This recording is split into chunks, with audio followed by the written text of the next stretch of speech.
All right, today we're looking at the P8H67-M LE motherboard from ASUS. Micro ATX, socket 1155 Intel board.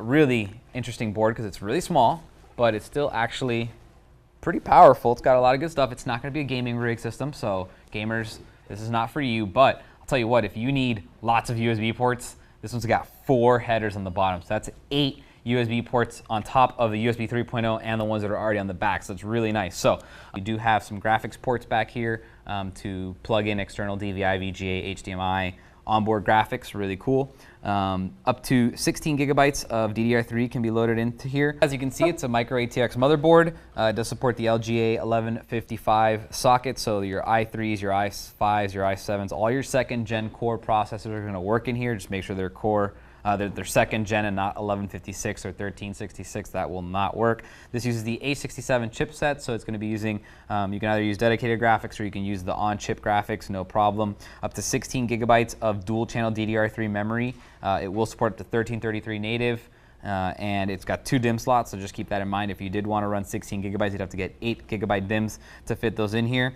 Now, as far as PCI Express goes, you have a PCI Express X16 2.0, you have a PCI Express 2.0 X4, and then you have 2 standard PCI slots. You can fit a PCI Express X1 here or here. They are compatible. Just because it doesn't go the entire way, you can still get it in there. Like I was mentioned earlier, you do have 4 USB headers down there, so lots of connectivity as far as USB goes. Moving on to the SATA connectors, you will notice that you have 6 in total. 4 of these are the SATA 3 gigabit per second, and then this one right here is the SATA 6 gigabit per second. So you can run some Intel RAID on here, 0, 1, 5, and 10. Actually, you can run 0, 1, 5, and 10 on all of them, but you could run some RAID 0 on here, maybe put some SSDs, get some really serious performance, and then run some RAID 5 or some RAID 1 over here, and just have some nice redundant storage capabilities. As far as back panel goes, a lot of good stuff happening back here. First thing you'll notice, you do have a PS2, but there you have USB 2.0 ports. Right there, 2 HDMI, DVI, and VGA. So as far as connecting to displays and monitors, no problems. This will transfer 7.1 channel HD audio. So if you do, if you are going to surround sound system, you can use this HDMI. If you're going to monitors, you can do the DVI or the VGA. Right over here, you're going to see the USB Super Speed 3.0. You got 2 of those, an additional 2 USB 2.0 ports, your 10, 1000 Ethernet, and then your analog audio, which is unfortunately not 7.1 channel, but that's what the HDMI is for, so no worries as far as that concerned.